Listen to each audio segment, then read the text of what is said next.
দোষীদের অবিলম্বে শাস্তির দাবিতে আজ রাস্তায় নেমে মিছিল করলেন নবদ্বীপ শহর তৃণমূল কংগ্রেস। আরজি করের ঘটনা হবার পর কেটে গেছে অনেক দিন, এখনও পর্যন্ত একজন গ্রেপ্তার হলেও তা নিয়ে প্রশ্ন উঠেছে বিভিন্ন মহলে। তবে এতগুলো দিন কাটলেও সেই রকমভাবে তৃণমূলের কাউকেই প্রথম দিকে রাস্তায় নেমে বিক্ষোভ করতে দেখা যায়নি। তবে এই কেসের তদন্তভার সিবিআইয়ের হাতে যেতেই পথে নেমে পড়েছেন রাজ্যের মুখ্যমন্ত্রী মমতা বন্দ্যোপাধ্যায়। তার এই পথে হেঁটে আন্দোলন করাকে কটাক্ষ করে বিরোধীরা বলেছেন, আসলে মমতা বন্দ্যোপাধ্যায় যে এখন বিরোধী দলের নেত্রী নয়, মুখ্যমন্ত্রী, তা তিনি ভুলে গেছেন, সেই কারণেই পথে নেমেছেন। অন্যদিকে মুখ্যমন্ত্রীর পথে নামার পরই এই আরজি করের ঘটনায় দোষীদের শাস্তির দাবিতে রাজ্যের বিভিন্ন জায়গায় আজ তৃণমূলের পক্ষ থেকে মিছিল করা হচ্ছে। আজ নবদ্বীপের তৃণমূল কংগ্রেসের পক্ষ থেকেও একটি মিছিল করা হয় দোষীদের শাস্তির দাবিতে। সেই মিছিলের নেতৃত্বে ছিলেন নবদ্বীপের পৌরপতি বিমান কৃষ্ণ সাহা। তবে এই তৃণমূলের মিছিল করা নিয়েই প্রশ্ন উঠছে বিভিন্ন মহলে। যেই দল রাজ্যের ক্ষমতায় তারা চাইছে দোষীর সাজা হোক, বিরোধীরা চাইছে সাজা হোক, সাধারণ মানুষ চাইছে সাজা হোক, তবে দোষীরা এখনও অধরা কেন? তবে কি নিচ দিয়ে গাছ কেটে ওপর দিয়ে জল দেওয়ার খেলা চলছে জনগণকে বোকা বানাতে? অন্যদিকে তৃণমূল সাংসদ ডাক্তার শান্তনু সেনকে তৃণমূলের বিভিন্ন পদ থেকে সরিয়ে দেওয়া হয়েছে।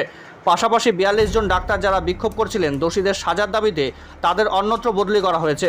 সবটাই অনুমান করা হচ্ছে যেহেতু আরজি করের ডাক্তারদের সাথে বিক্ষোভে ছিলেন তারা, তাই তাদের সাজা। তবে সবটাই কি নাটক, রাজনৈতিক মাইলেজ নিতে? প্রশ্ন ওয়াকিবহল মহলে।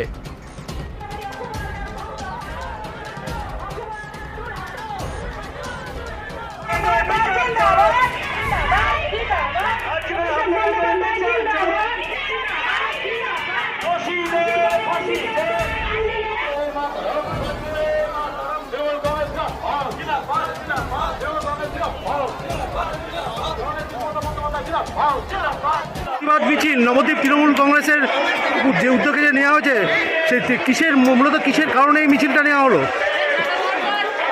সম্প্রতি আরজি করের যে ঘটনা ঘটেছে, দুর্ভাগ্যজনক ঘটনা,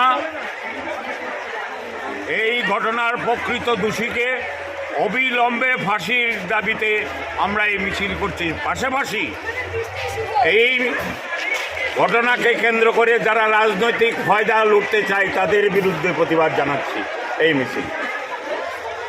প্রায় ১৫,০০০ লোক এখানে জমায়েত হয়েছে আজকাল। বৃষ্টি নেমে গেছে, দুর্ভাগ্য, ১৫,০০০ লোক।